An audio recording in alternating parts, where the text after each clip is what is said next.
Hi, it's Christine Daigle. I'm Jena Brown. I'm Kevin Tumlinson. And I'm JD Barker. Welcome to Writers Inc. So, do you guys have granite in your yard? Like big rock anywhere? Yeah. Uh, Do you? Well, you're Not in that I'm Texas. aware Like, of. It could so, be underground, I guess. I don't know. yeah, see, in New England, like I live on this island, and the island itself is probably made of granite, but like we've got just large chunks of granite just kind of sticking up everywhere. I just built this addition on my house, and I needed a way to be able to get my lawnmower from my front yard to my backyard, and like I've got a big granite hill that's kind of in the way.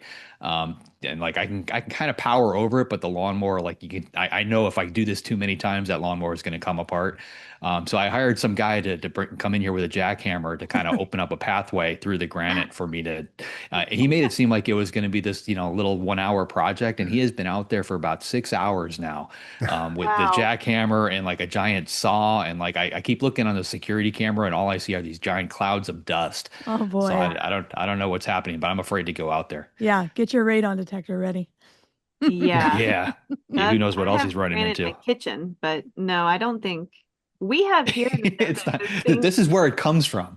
Oh, nice. From JD's house to Um, your counter. yeah, we Yeah, get they, it's they, called they don't make that in a caliche factory in Jersey.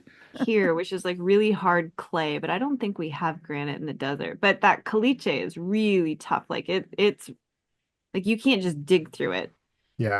Um, So yeah. here in where I am in the Texas Hill Country, this is the big industry here for forever was quarry, the stone quarries. So I'm surrounded by them. There's a bunch of them. And there's one that I really, if I ever have the budget to make like a sci-fi movie set on Mars, this is like the perfect set for it. You drive over it. Like they routed the roads, basically built a bridge through this old quarry, and Yeah. it's stunning. But I think they can't build homes there because of radioactivity. I think Oh that boy. what Christine was saying was spot on Yeah. because granite is known for being mildly radioactive. Yes. So Oh, Oh, wonderful. all Yeah. yeah. right.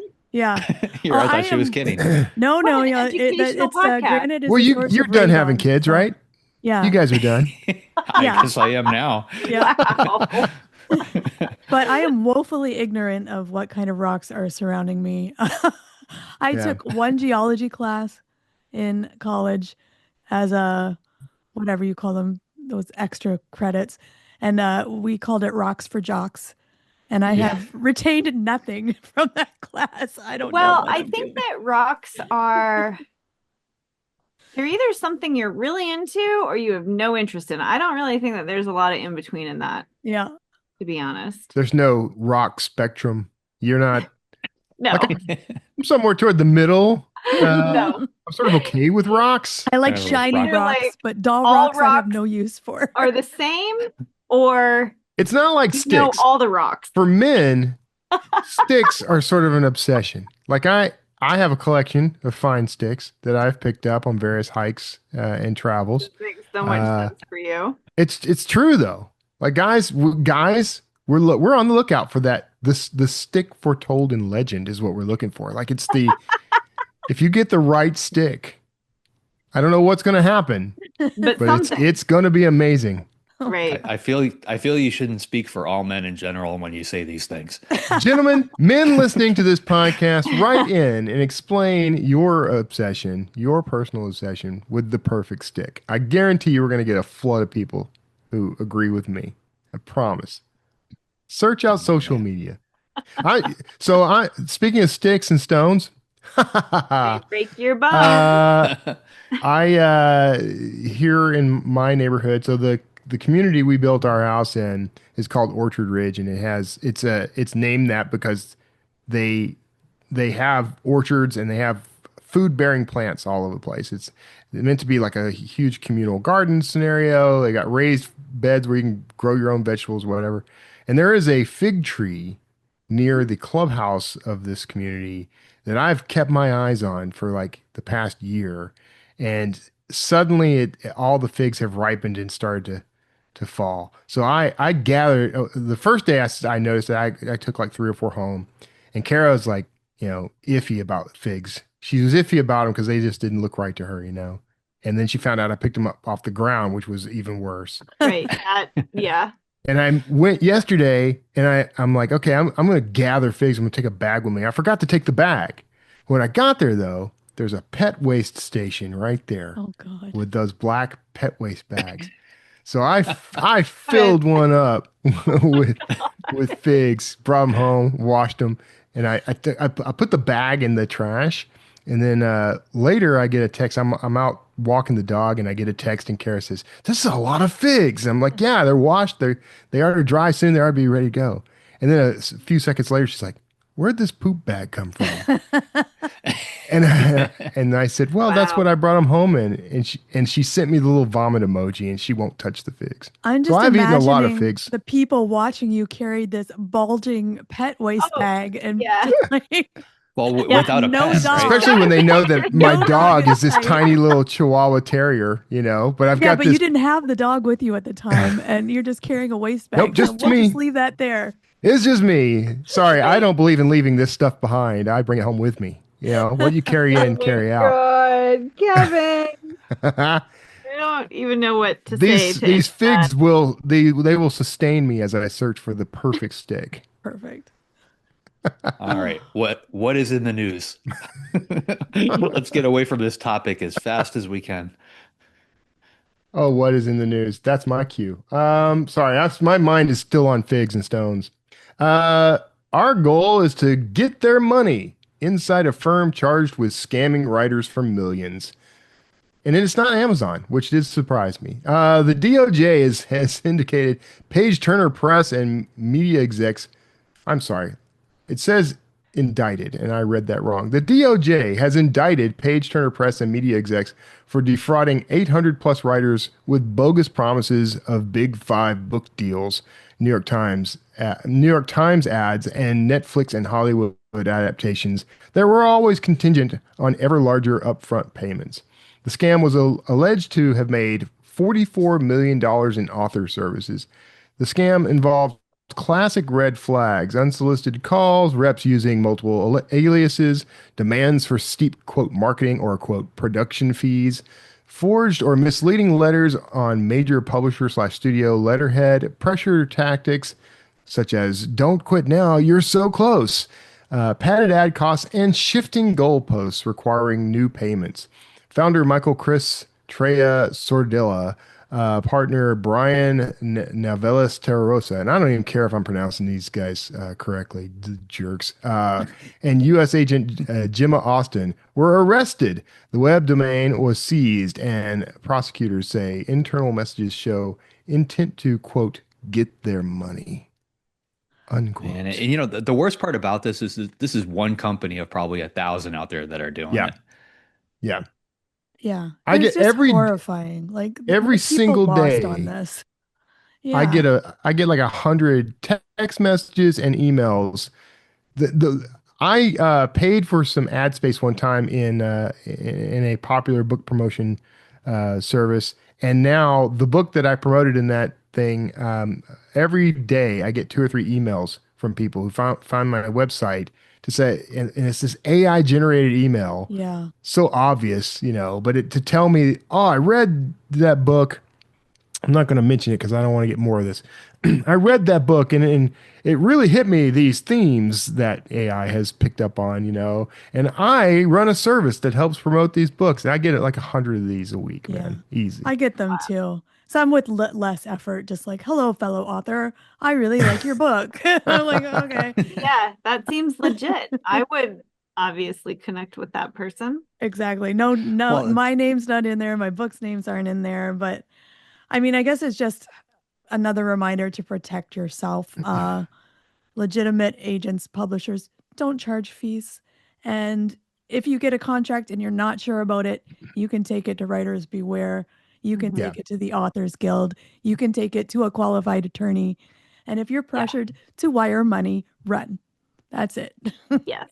unless it's a prince in somewhere over in prince. Asia. Yeah, Yes. because usually, no, I mean, the biggest problem with these is like we all know this because we've been doing this for a long time, and then you get around, you end up in author circles and you hear all the horror stories and you learn, but like there's no guidebook for the newbie author. Like when those Yeah. first start coming in your inbox, when you first start out, you don't know what's real and what's not, and honestly, you don't know what authors beware is. At that point, like you don't know what these different things are. So I don't know what the answer to this is. I mean, it's no different than, responding to any of the other garbage that comes in your text messages and email. You have to be cognizant of what it is you're clicking on.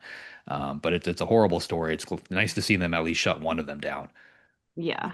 Yeah. That's the sad part, is that these services like this make more, like this one service probably made more than the bulk of authors in our country. Oh, in 1 absolutely. year. Yes. Like combined. And that's the part that really irks me. It's like the people who are making the most money in publishing are the ones who are scamming everybody who's trying to make a living in publishing. Yeah. And everybody who didn't get arrested here, they're going to probably regroup and create a new company. They'll have a new website up there, working within a week, and this is going to be a hiccup to them. They'll keep going. Yeah. Yeah. There aren't bags of hammers heavy enough to beat these people with, is my No. solid opinion on the matter. All right. Maybe a bag of figs you could have. A bag of figs and radioactive marble. Granite. Granite. Granite. There it is. Next up, The Novelry offers $100,000 prize to break publishing barriers. The Novelry's next big story, $100,000 prize, aims to crack open the gates of traditional publishing by rewarding the first 3 pages of a novel in progress. So you don't need a finished manuscript to enter. I got plenty of these. There is a $15 submission fee with a deadline of July 31st. Designed for writers who self-select out people without industry connections, MFAs, or lots of time, the contest explicitly welcomes high-concept popular and genre fiction from the US, UK, Canada, Australia, and beyond. The winner takes the 6-figure purse plus a year-long mentorship/course from the Novelry to help turn these opening pages into a published novel, or a publishable novel. The program's goal is to surface commercially viable stories from fresh voices. Oh, I could turn out 3 pages right now, right? I was about to say, I'll see you guys later. JD, I think you have industry connections. I don't think you qualify. Does this explicitly forbid that, or? You can't have an agent. You can't have an agent. Yeah. I'm out. But like, can you really decide if something is good from 3 pages? Like $100,000 good? We have talked about that. Well, that's a good point. But we've talked about this before. I can decide whether I want to read a novel on page 1. Mm-hmm. So yeah, you get a sense of voice, right? So you get that. You do get that, but I mean, anybody that you talk to, like they spend so much time, working that first chapter or the first 3 chapters because they're going through that query process.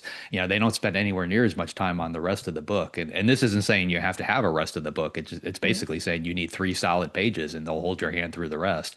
But yeah, I think they just want an interesting concept and then they're willing to develop it. So that's kind of neat.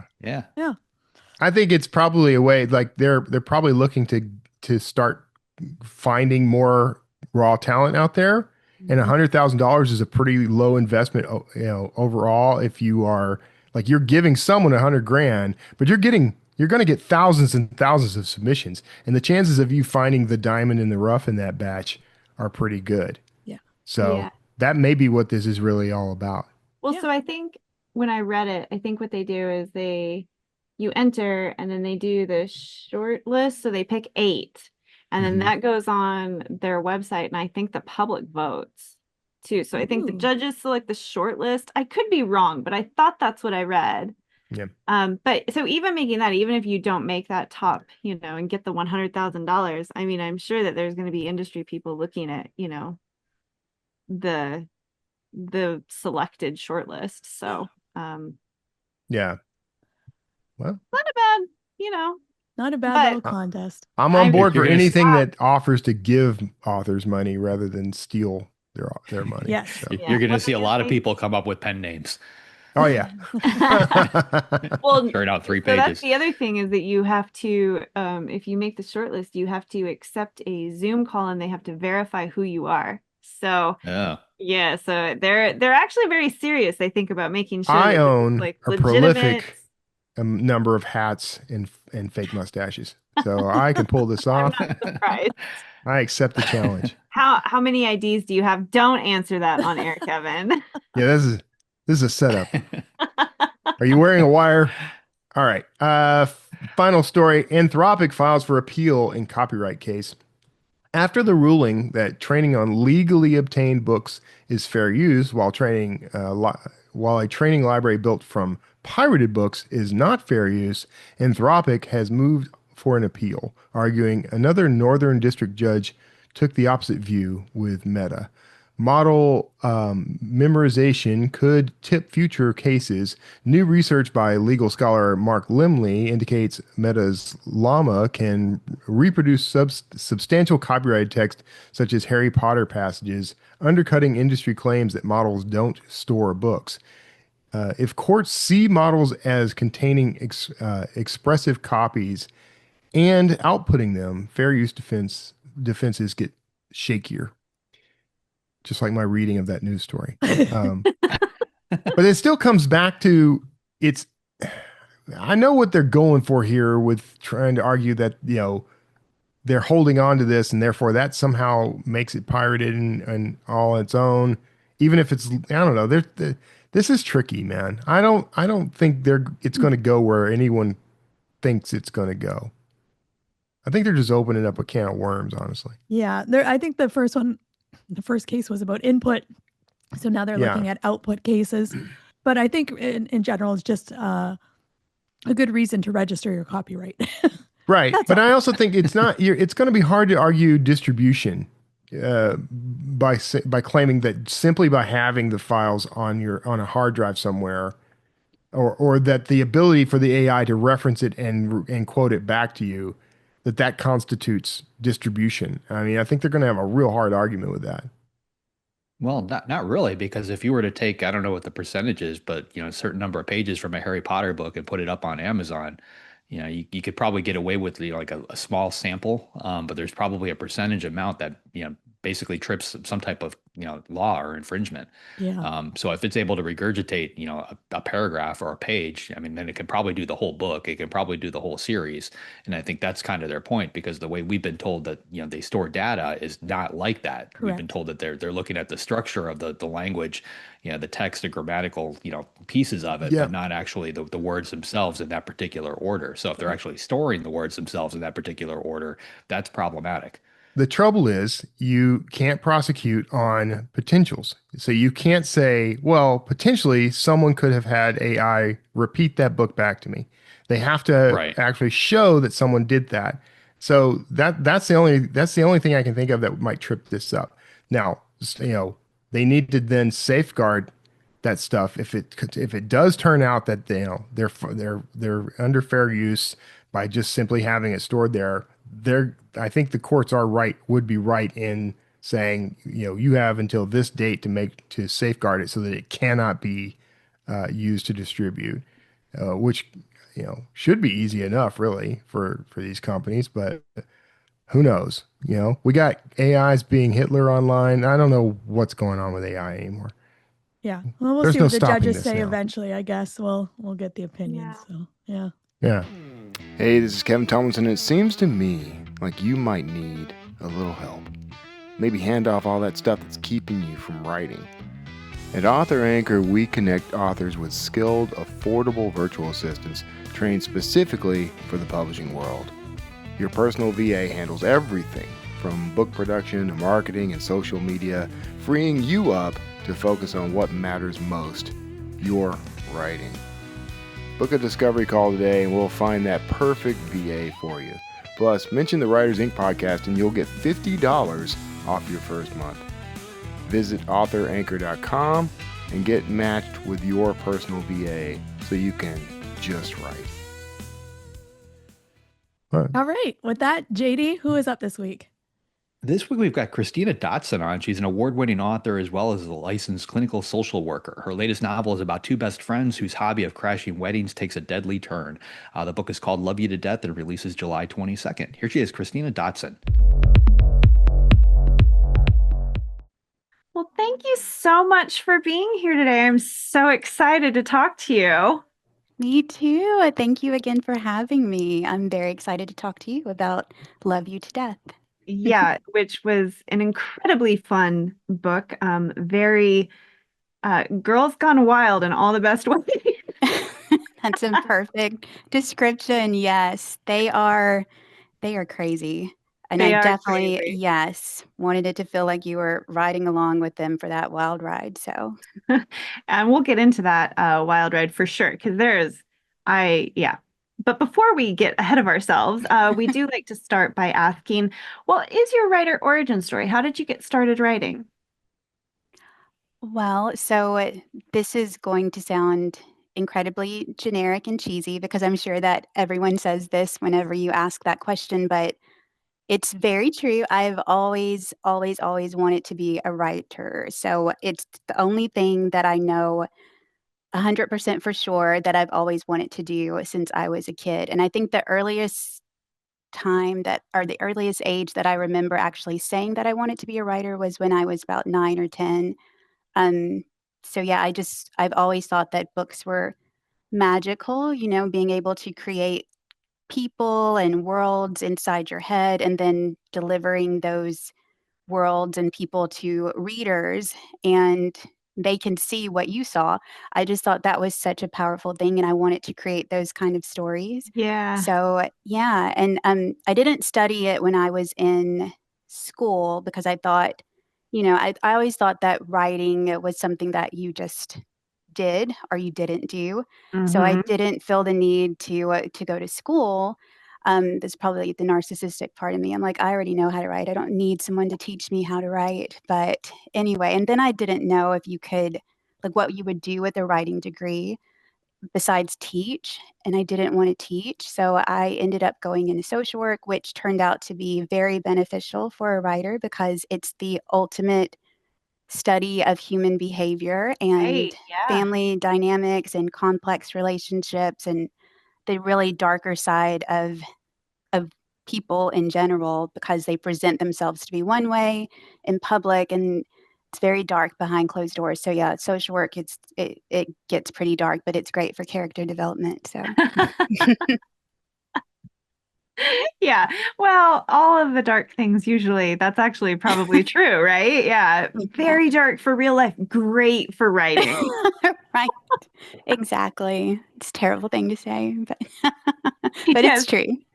Yeah. So, when did you start writing? Like with the goal of creating the novel? Was this kind of your first attempt? Did you have like a lot along the way? How did that journey go? So I've been writing with the goal to be traditionally published for almost 20 years. So it started back when you had to query agents and mail your manuscripts in that self-addressed stamped envelope and wait Right. for to get the rejection in the mail, which I have several that rejections. So in my inbox and in a box that they were paper copies. So yeah, I've written a lot of books, but this one was incredibly special. And I started writing this book in I think it was probably towards the end of 2022.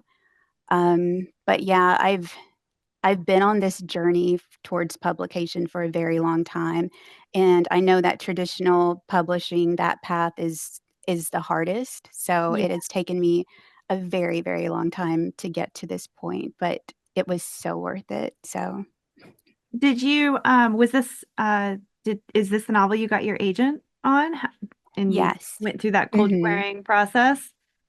Yes. So I started querying this book in the beginning of 2023, and I knew it was unlike any other book that I've ever queried because I started out usually when I would query agents, I would just go for it, just query like 30, and I know people are like, no, you should do it in small batches. I'm like, no, I like instant gratification. So I would just send out as many as possible.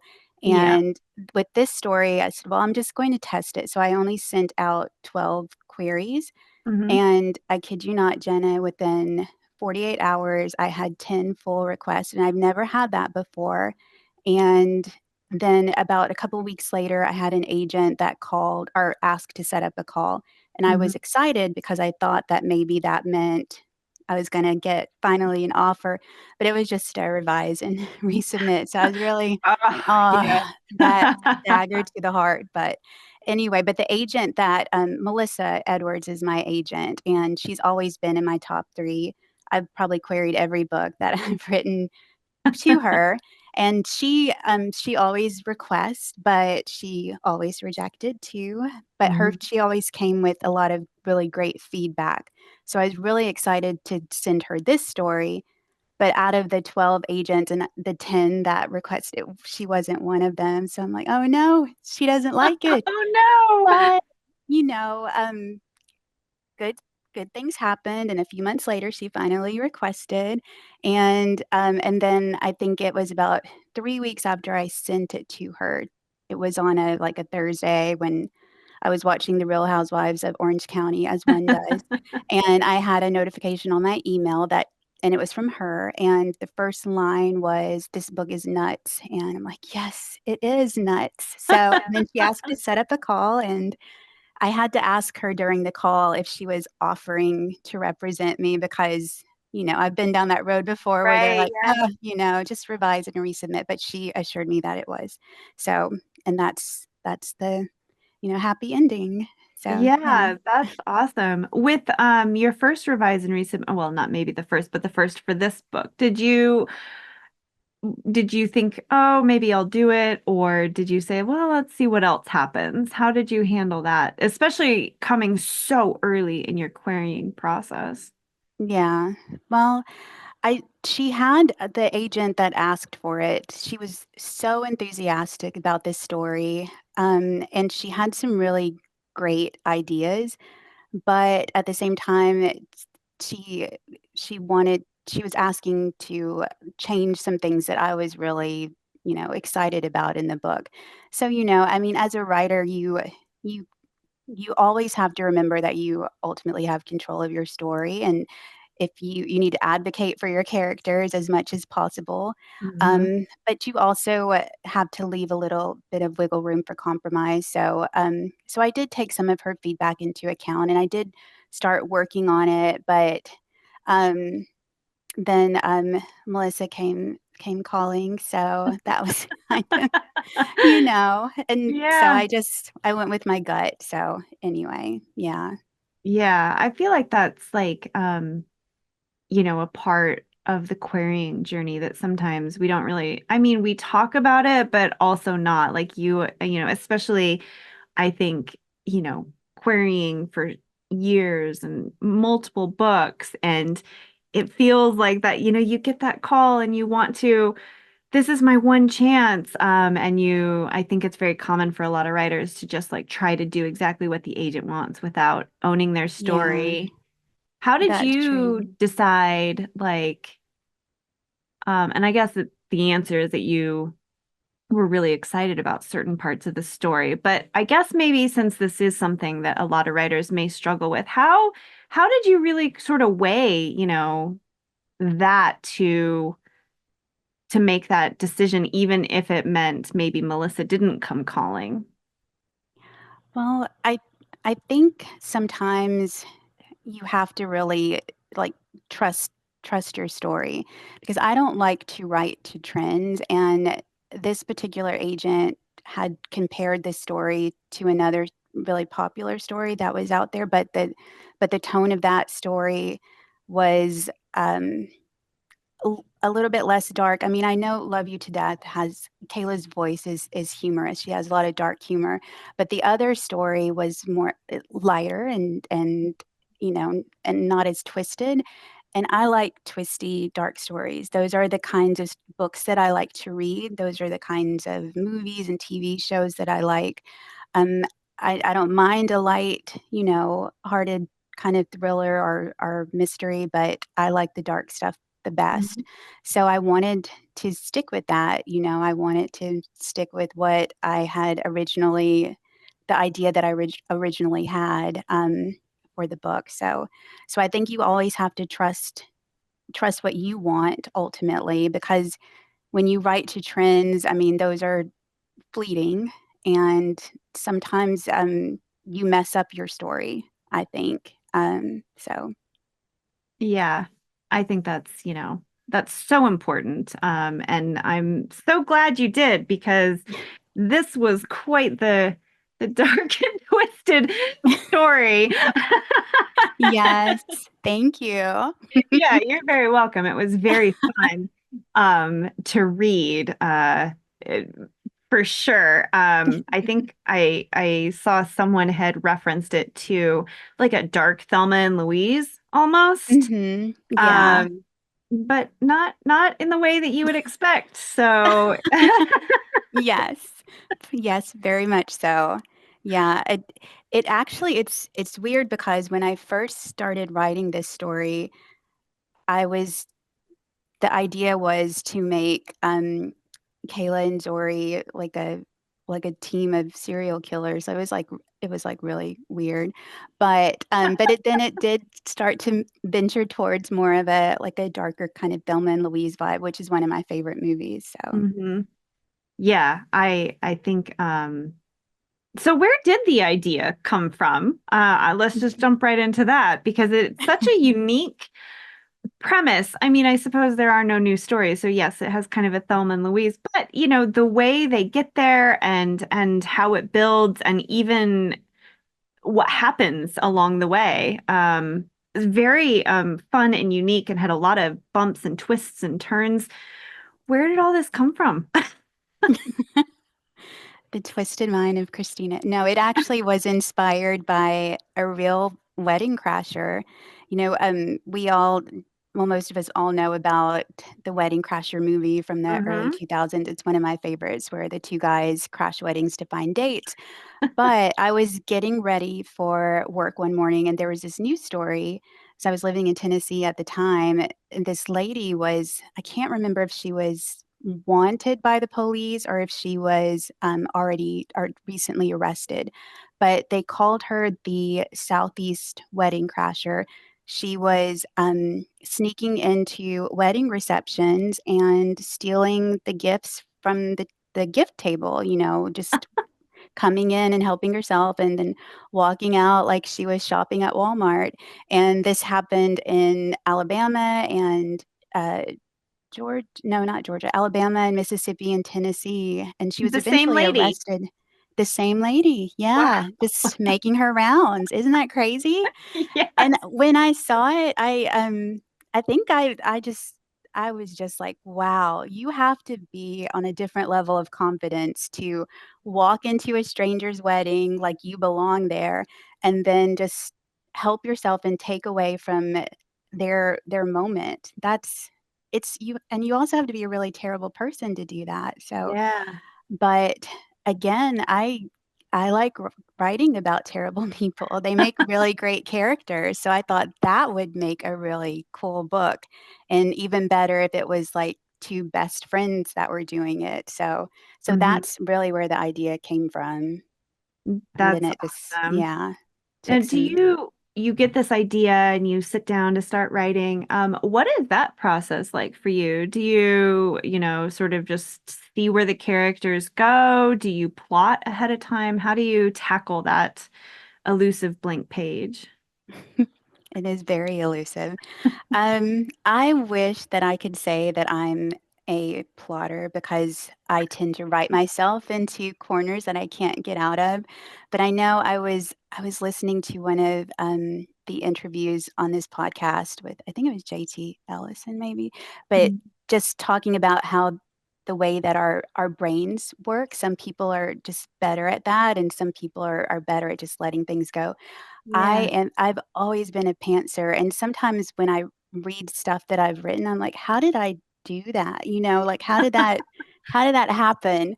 But I like for the characters to kind of tell me their stories, and I think it's more fun that way, not to know where it's going or how it's gonna end or what's gonna happen Mhm. along the way. And then when you're getting into that zone and you're just feeling so creative and it's just so fun, you can't stop yourself. I mean, I don't wanna stop. These ladies talk to me so much, and I could not keep up with their conversations. I know that makes me sound nuts, but it was the most fun I've ever had writing. So yeah, I definitely I don't have a real like schedule. I wish that I did, but if I were to set a schedule from 5 to 7 in the morning to sit down and write, I don't think that anything would come out. It just kind of comes when it comes. And I'll be honest, I've had really bad writer's block these last few months. So, but I finally kind of broke through. But I think that's what needs to happen. You can't force it. You just have to let it happen. And then when it does, it comes on strong. So, and it feels really good. Yeah. So how do you juggle like when it just hits? I think you had mentioned that you have a full-time job. So it's not like you can just, oh yeah, sorry, just one moment. These characters, these voices in my head, they're talking to me and I gotta write this down. I can't imagine that would go over well in most job environments. So how do you find that balance? In my job, they would probably give me a social work referral if I was saying I have voices talking to me in my head. I always have like a notebook or sticky notes with me, and sometimes it's just jotting down like a piece of dialogue or an idea that you can reference later. It doesn't mean when something strikes you that you have to actually sit down and write like 5 pages or a chapter. It's just kind of that little inkling that you can go back to later, and then you know what you're thinking of when you write those notes down, and then it can flesh out into something beautiful. So that's kind of what I do. Just always those little keep something with you. Yes. Oh, I love that. Yes. Perfect. Yeah. Yeah. I think that's, I think a lot of writers, especially when they're starting, are, juggling multiple things. It's very rare to be able to be a full-time writer right out of the gate, particularly on your debut. So I think for sure. Always a struggle figuring out how to tackle that muse on someone else's schedule. Right. Absolutely. You definitely don't want to get fired for not working. Or assigned a social worker. Right, exactly. So this book, as we've talked about before, is wild and it's fun. It's dark. And I think one of the most interesting things is that, I really enjoy writing and reading about unlikable women. I think that they're just very interesting. And your women actually aren't unlikable in a lot of ways. They just make a lot of really bad decisions. They do. Bless their hearts. Bless their hearts. And I feel like that's such a tricky balance because, sometimes people will call women who make bad choices unlikable because they're not doing what they're supposed to do or what they're expected to do. And I feel like Kayla in particular feels like she's unlikable, even though she really isn't. So how did you tackle balancing that as you were writing this story? I think that was probably one of the hardest parts about writing this story. Yeah, I is bet. to create characters that you still want to root for, even though they're doing some really terrible, awful things, and to make them feel a little bit more real. Like with Kayla, like you were saying, she's not a terrible person, but she's also not an innocent person. But I think that if you you can write her in a kind of a more sympathetic way, because most of her decisions are because she's in this twisted loyalty relationship that's tied to Zori. But Zori is also someone that maybe on some level that you want to root for. So it was hard to kind of write that inner conflict that Kayla is feeling, because I know that when people read this, and it's the questions that come up are some of the questions that my editor also asked me when we were doing revisions, like, why is Kayla staying with this woman? Like, why doesn't she leave? And I know that people reading this will be like, oh, I would leave, she's, you know, special. But I think that writing, trying to build layers to Kayla, so that she's a little bit more relatable, and so people can empathize with her a little bit and see kind of where the gray areas are with her relationship with Zori. I It's funny because I too really like you know perceived unlikable characters. Like, one of my favorite characters is from Caroline Kepnes's book, You, like Joe. I mean, Oh, love he's Joe. insane. Yes, and he's a really, I mean, he's a serial killer, but you root for him at the same time because there's something about him that draws you in and takes you along this journey, and you feel like you know him, even Hmm. though he is a really not a good person. So I feel like Yeah. that's how it is with these ladies. So um, I think just also layering in their backstories, because Zori and Kayla are so alike but so different at the same time, and they have such complex backgrounds and relationships with their families, so they kind of gravitate towards each other because they're looking for the same thing, but it's a it's a weird way for them to kind of find it in each other. So, and I think a lot of people can relate to that too. Yeah, I think so. I really liked, you understood exactly why they were drawn to each other, but then, also you were just like, can you just take a step back and look? But it makes perfect sense. Was one of them easier to write than the other? Um, well, I wouldn't say, I think they were both pretty easy to write because I put a lot of myself in Kayla. I feel like she's more reserved than her outgoing best friend.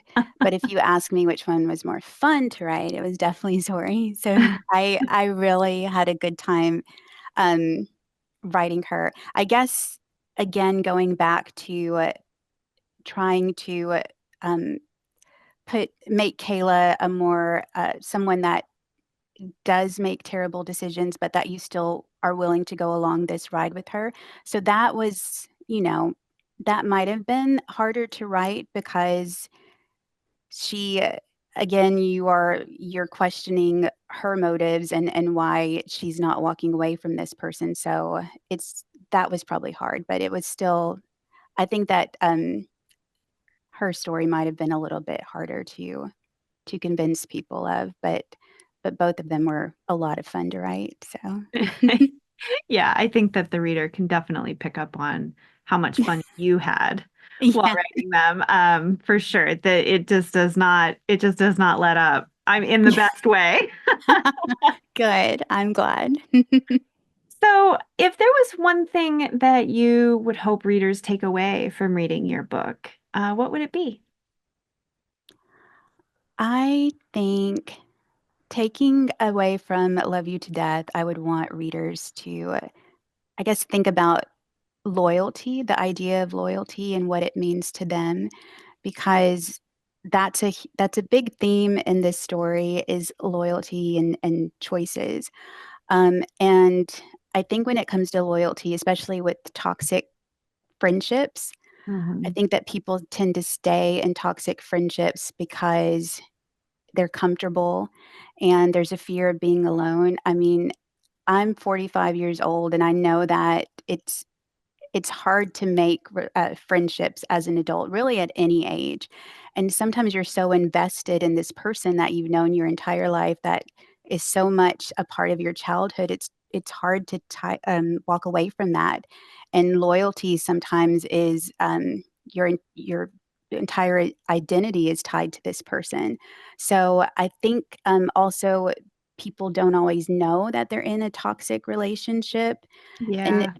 mostly because I mean, it's not as obvious, as, like food or something, like, you can Right. smell milk when it goes bad, or you can see food when it goes bad, but, toxic friendships are so much more subtle because um, love and manipulation, there's such a thin line between those, and sometimes loyalty is disguised as control. So I would really want readers to kind of think about their own friendships and how far would you go for someone that you love, even if it leads you to a very dangerous place, and you lose yourself in the process. Yeah, I think that was such an interesting part of your book, and just how trauma shapes us and those lack of boundaries. And, what do you do when you feel like you have no one? Yeah, it's a fun book, but it's also has a lot of layers to it, which makes it even more fun to read, I think. Oh, I'm glad. Good. Yes.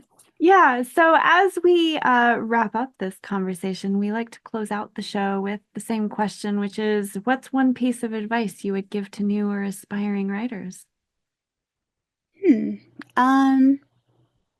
I guess my piece of advice is probably something that I still tell myself on a regular basis, and that would be to keep your eyes on your own paper.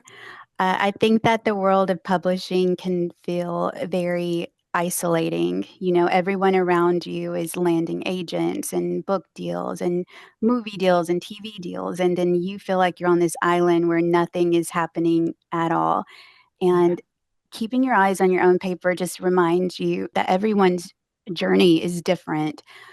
Some people, it feels like they get there faster. And some people, like myself, who the road to publication was full of potholes and nails and broken glass. But, you eventually get there when it's your time. And that's something that I've really learned about publishing, is that it is all about timing. What you're writing right now may set the world on fire, and or it might not. And then 2 years later, it might be the thing that everyone can't stop talking about. So don't ever let someone else's success stop you from reaching your goal. So just keep your focus, keep writing, have your moments if you want to be jealous or angry or disappointed, heartbroken, but then wash your face off and get back to writing. So that's my advice. I absolutely love that. Well, thank you so much for chatting with us. Anyone who loves dark, twisted female friendships gone off the rails, definitely go pick up Love You to Death. Thank you so much, Jena. This was so fun. I really appreciate it. Yeah, it was a lot of fun. This was such a fun book to read. And so obviously my first question right out of the gate is, have you ever crashed a wedding? Yes. Wait, what's the statute of limitations on this She's sort of like, thing? yes. Yes. I definitely have. Yes. Wow. I grew up in a really small town. Like there was literally one traffic light when I moved away. So like on a Saturday night, there were I think 2 wedding venues in the entire town. So there were always weddings happening at those venues, and we crashed those all the time. Like we knew exactly where the bar was set up because they repeat the Yeah. same thing. So like we used to travel with coats and ties in our cars so that we could crash the wedding. Fill up on our various tumblers of alcoholic beverages and get in and out before somebody noticed we were there. And the funny thing is, because the people getting married also lived in the same town, they had done the exact same thing. So it was a fairly repetitive pattern where I was. I grew up in a very small town, so you knew everybody. So anyone who was getting married was someone you knew. So whether you were invited to the wedding or not, you just showed up, and because there was free food, free booze, and as the evening went on, free love perhaps. So me and a whole bunch of my buddies. Man. I did. I don't know if this counts as crashing a wedding, but I went to dinner one time at a steak and ale, if you remember those. I do remember those. Love steak and ale. But it started pouring rain outside, and we got stuck in there. It kind of flooded, and there was a wedding party, and there was a party in there having like their rehearsal dinner, and we got to know each other. And some of the people who were going to be in the wedding were now rained out and couldn't come in, and so they invited me to the wedding. And when I showed up, because free food and stuff, they said one of our groomsmen couldn't make it. Would you stand in? So not only did I don't know if it counts as crashing the wedding, but I was even invited to be in the wedding. Yeah. I saved the day. Yeah, I always feel like a baddie, but now my story feels like nothing. Okay, let's hear it. a little bit of grace because I was in my 20s. So, hopefully I've matured. But we were at a bar that had a private event going on, and I may have been slightly overserved. So I went into the private event and I ate some cake because I really just wanted some cake. So I stole cake. Well, But that was know, it. That's I like my think baddie story. that's as bad as it gets. I That's have as never bad as I actually get. crashed a wedding, so Never. Well, we'll have never. to, I think when we go to Vegas in November, let's all go find a wedding. Yeah, that's what's shocking. You live in Vegas. I That'd be the do. easiest place to crash a wedding.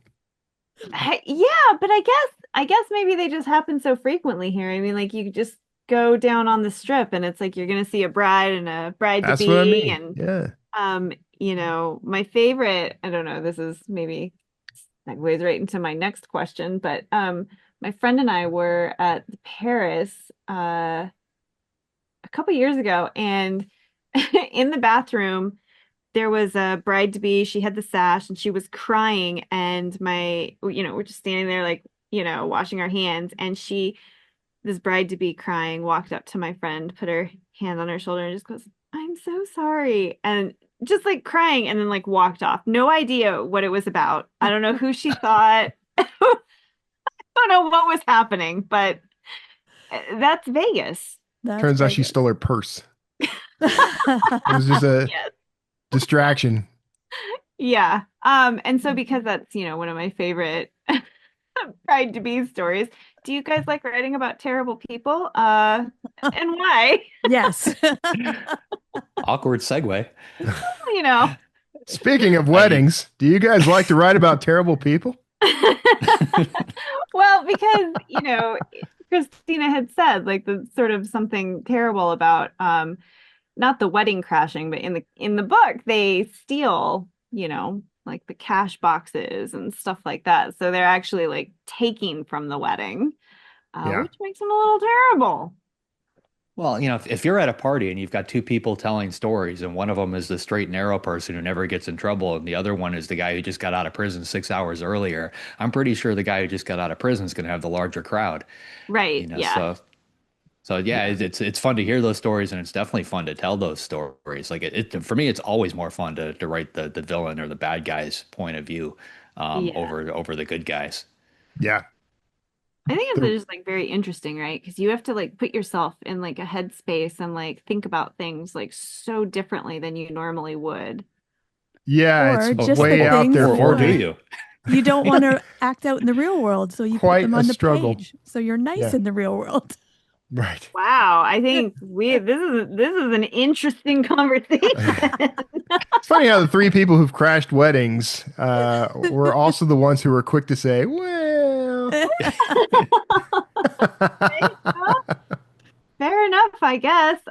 To avoid the FBI contacting us, I guess we'll go to the next question. I liked what she said about, having to like juggle the voices in your head and, needing a minute to try to figure out how to manage them, especially because, she's obviously working and she's working a fairly intense job, which I know, Christine, you do also. Yes. So, Christine specifically, and then, the rest of you can answer too. But how do you juggle all those voices in your head while you're writing and like manage not to get assigned a social worker? You just don't tell anybody else about them. Yes, But I mean, okay. if I do have something that pops up, then I'm like, oh, that needs to get down. I have my notes app on my phone. My notes app on my phone is a nightmare. Like there's so much stuff on there that's just like, oh, this, and I'll just, type into it or dictate into it depending where I am, and then put that into something later that I'm working on. So My I highly favorite recommend. is Yeah. the dreams. When you wake Yeah. up, half asleep, and you're like, oh, I had such a good idea. And then like, you look at it the next day or the next afternoon or whatever, and It makes no sense. Yeah. Yeah. it's like Yeah. pickles, petunia, potluck. And you're like, what? I had a really profound dream about bocce ball the other night, and I woke up and went to the bathroom thinking, this is brilliant. I can't wait. Tomorrow I have to remember to write this down when I get up in the morning. And the next morning, I woke up and started to kind of jot some things down and realized none of that made sense. Like I wasn't even actually thinking about bocce ball. I was thinking about an entirely different sport. It's so fascinating how you are convinced, like when you're still sort of in that dream state, that things are like they make sense and they're brilliant. And then like you get into reality and it So yeah, rarely does. I think it means we're writing down the wrong part. yeah. Oh, Like we're, interesting.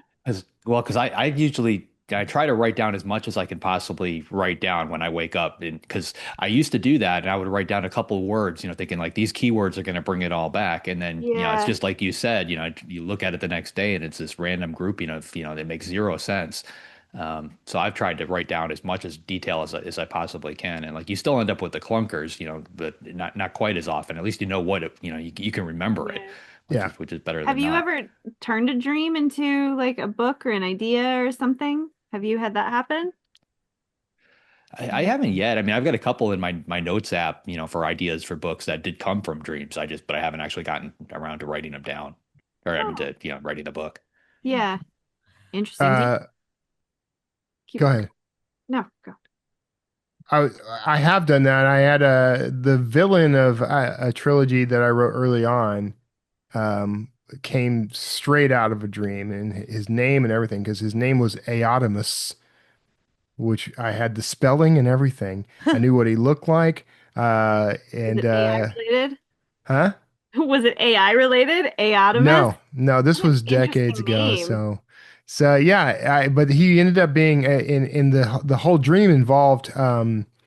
I kept getting tangled up in strings. Everything was made of strings, and so every time I'd move, I'd get my arm caught in a string, and it was like if it was a tree, I lean against the tree, and my hand gets all tangled up inside the tree. Well, that ended up being the basis of a sort of magic system I created for my Sawyer Jackson trilogy, where he could see the knotwork that makes up reality and manipulate it. And Aotimus was the Fascinating. main villain. So That's cool. I'm That is envious. really I always cool. think it's like Yeah. so profound. And then when I wake up, I'm like, no, that was just experiential. And like, there's no way to convey that in fiction. Yeah. All right. With that, JD, who is up next week?